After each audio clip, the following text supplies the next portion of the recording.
Okay, so I don't know if you're familiar, but on Reddit there's a subreddit called Dead Bedrooms. Do you know about this? No, subreddit? I don't know this. I apparently this is a subreddit that's about couples that, married couples or just long-term relationships where they don't have sex anymore. Mm. And this on seems purpose? to be not on purpose, I guess. Someone's in a wheelchair, like going on. So this seems to be a pretty common thing, and it seems to be a common thing for a lot of guys who are frustrated with their relationships. They talk about this a lot. Right. About not being sexually active with their partner, whether it's their wife or their girlfriend or whatever. And they want to be. And they want to be. Yeah. Okay. Because we know certain people who, the last thing they want to do is have sex with their wife. So. Yeah. So, what do you think some of the common reasons are why a woman wouldn't want to have sex with her male partner? Yeah, I mean, I talked about this in another video, and where I said that it's really clear that a lot of men are really bad at sex. Now, I think this goes unnoticed often in the early stages of the relationship because the relationship is very exciting. New relationships are exciting, kind of automatically because of the novelty. They're exciting. And when a woman doesn't know you that well, it's much easier for her to feel that you're very impressive. As the classic example would be, you can be this powerful executive, looking guy, nice suit all the time, but you leave your underwear and socks lying around the house a couple of times, and that image is kind of destroyed somewhat. So I think it's difficult to maintain sexual attraction in a long-term relationship because the amount of proximity you have to someone. But I also think that guys often take that for granted, the sexual attraction. They take it for granted. I was telling you the story the other day about the guy who would fart in the bed. And apparently it was really horrific. It wasn't just the noise. It was an awful experience in every way that it could be. And, so I think guys can, kind of think once they have the girl that, from their perspective, I think that they tend to have the girl and their attraction level for the girl maybe varies, but they're still horny. So it doesn't really matter that it varies that much. But I think for women, sexual attraction is more delicate, let's say. More fragile is maybe a better word than it is for men. And so I think that those are two factors. They kind of fall in, they're kind of in the same category, right? Where one is that there are things about you that as she gets to know you and is closer to you, it's going to erode her very positive image of you. And there are other things that you maybe could do to manage it somewhat that people ignore, that guys ignore. And you talk about this with little kindnesses. There's a lot of I've seen people discuss about this, how in relationships small kindnesses are important. Holding the door for someone, for example. You think if you don't hold the door for someone, maybe it doesn't bother them the first 3 or 4 times. But when that's their life every day for 10 years, it could be kind of grating that every single time. I saw a guy in the elevator the other day, and he was with a chick, and he was carrying the food, a bag with food, which, delivery. And then she had this big stack of clothes. And when they got into the elevator, she rested the stack of clothes on, because when I first saw that, I thought, oh, maybe it's just not that really heavy. And it was clear it was her clothes. There was panties and stuff in there, so maybe it was laundry or something. I don't know. But it looked like it was probably her stuff. And but when they got into the elevator, she rested it on the railing, so that she didn't have to hold the full weight. So I was thinking, oh, okay, because at first I thought, oh, maybe it's not really heavy, so it's super light. But then when I saw her resting it there, I thought, okay, well, why isn't he carrying that? And it was obviously kind of awkward because, the food was just like a bag, but it was like kind of big. So even if it wasn't really heavy, it's just more awkward. And so I just thought that's really weird. Like, why, but this is like an example of something where it's minor and it probably doesn't bother her. It's probably not something that's on her mind, but it's like a small gesture that if he was to carry it for her, those small things kind of add up to build up your positive image with her. And I think guys these days especially tend to neglect these small kindnesses because these small kindnesses used to be part of culture. But the effects of feminism have eroded a lot of these behaviors. Maybe some of it is partially because of the increase or the increase of women-led households. Also, there's not a man around, so guys don't see, men taking care of their moms. So, when they're growing up, so they just don't think to do these things. But whatever, it doesn't really matter. But I think that, these kindnesses used to be something that was required of you as a gentleman, and you were expected to be a gentleman. Now, sure, there's all these, arguments that in the 50s, maybe you were a gentleman in public and then you beat the shit out of your wife when you got home. And I'm not saying that didn't happen. But what I'm saying is that you can take out the beatings and retain the small gestures. And I think what's happened is that those small gestures have gone away along with the beatings, or at least a lot of the beatings. Maybe I'm not saying it doesn't happen anymore. I think that those are the two main factors. So I think those things naturally erode the attraction that your woman will have for you over time. And I don't think they're really avoidable. And those things meaning, the small kindnesses that you don't always do, or that maybe you do less of as you become more familiar with your wife. Let's use an example, another small example. Like helping, your girl with her coat, for example. If you were to help her with her coat every time, and then, after a while you stop doing it, it's a small thing, but it's going to be noticed. And I think more than it being noticed, when I say going to be noticed, I mean it's going to be felt emotionally as you having less interest in her. And so that's also a factor.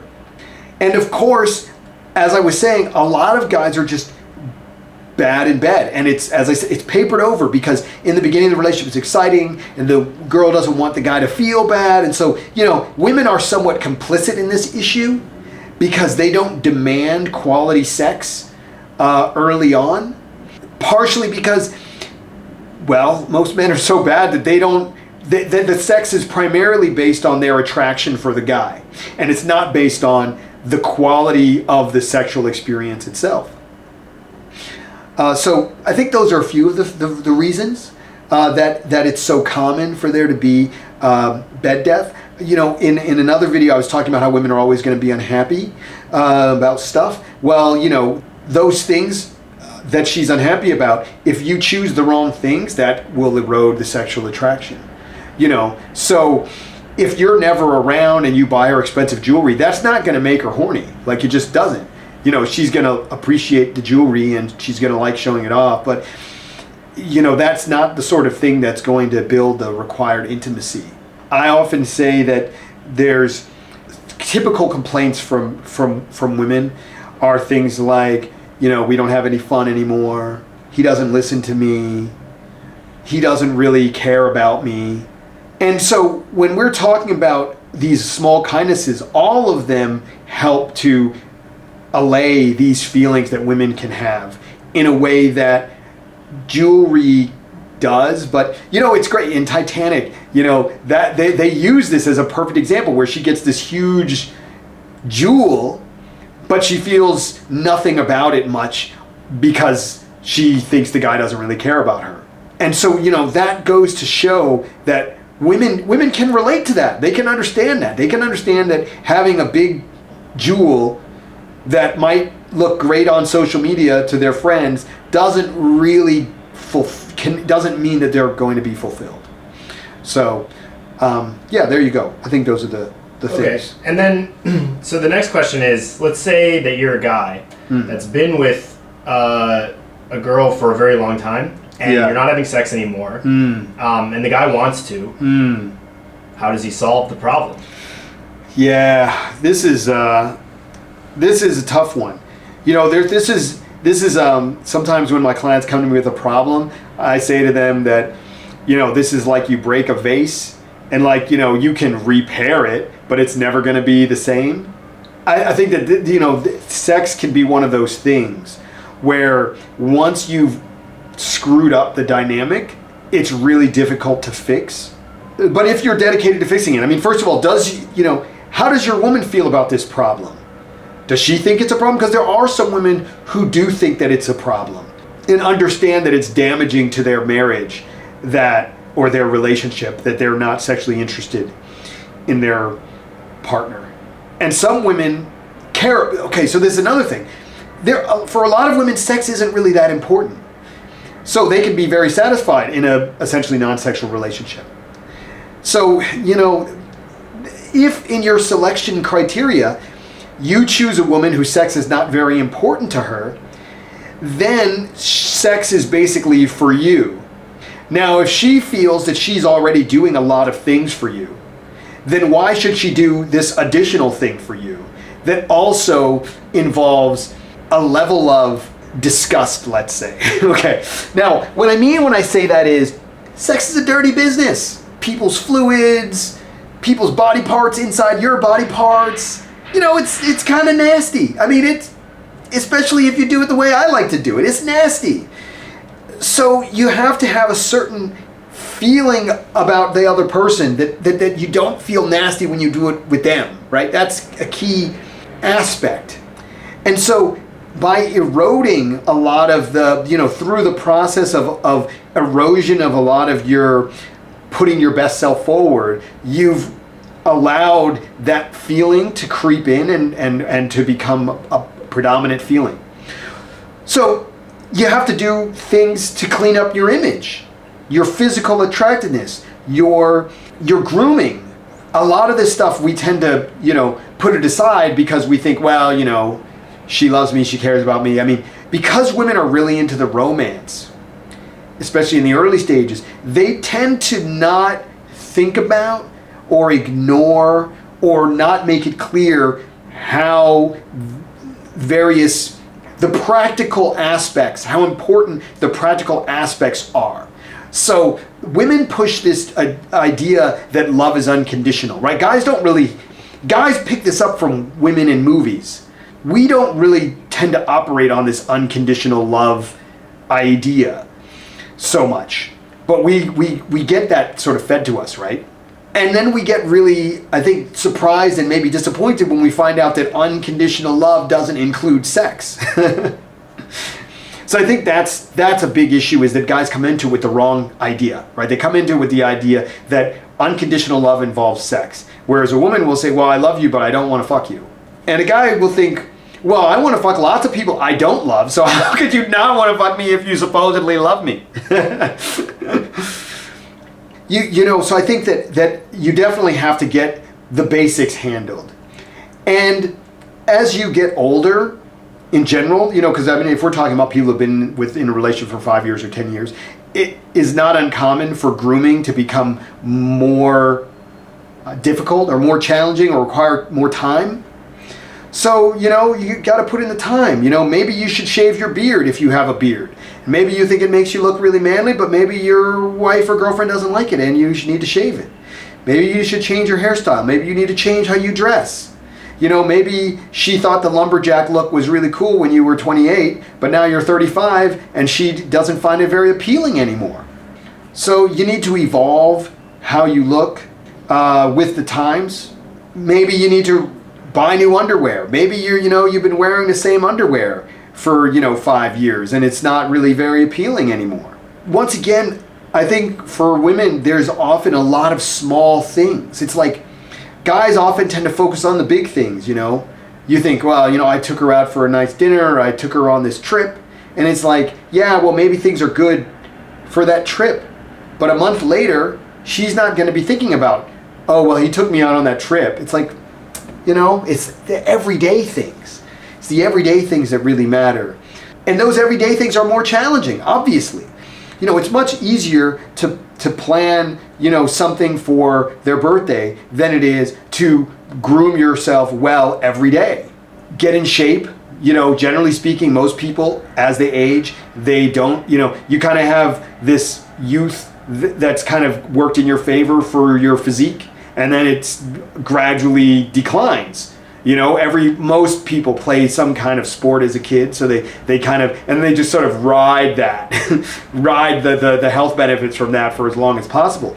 But you got to get in shape somewhat. I mean, I'm not saying you got to be, a gym influencer or something, but even just a little bit will help in terms of your attractiveness to her. What do you sleep in? Do you sleep in, ratty old clothes? Or, do you sleep in something nice, or, at least something that looks clean? I think, you need to go and examine all of these small things. And I think you need to start thinking about the traditional chivalric gestures. I think those things really have a strong impact on how she feels about you. Those small things. I think that's a good place to start. I think another way to think about it is, if nobody else wants to fuck you, in your mind as a guy, you think, well, it doesn't matter, my wife or my girlfriend should want to fuck me. And it's like, well, if nobody else wants to fuck you, she probably doesn't want to fuck you either. That's just the way it is. I mean, it'd be nice if she, maybe you think it'd be nice if she just did it out of obligation. But women don't feel obligated to fuck you.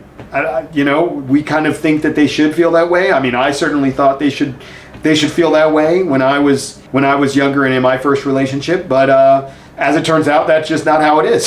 So, you got to think about what you can do. And so those are some of the things. And as I was saying, in another video, if you're not good at sex in the beginning, then it's not really, she doesn't get anything out of it.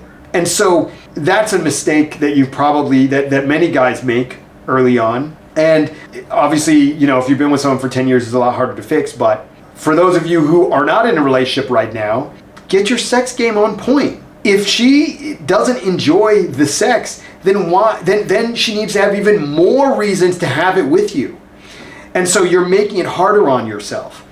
Now, there's an argument to say, well, if I'm so great, then I don't need to be good in bed because, she'll be really into me. And it's like, well, yeah, that's true, but why make it harder on yourself, It's like, you could take a girl for, to eat at McDonald's all the time if you want, but you're making your life harder than it has to be in terms of generating interest from her. Can you do it? Sure. Would I recommend it? No. So, there you go.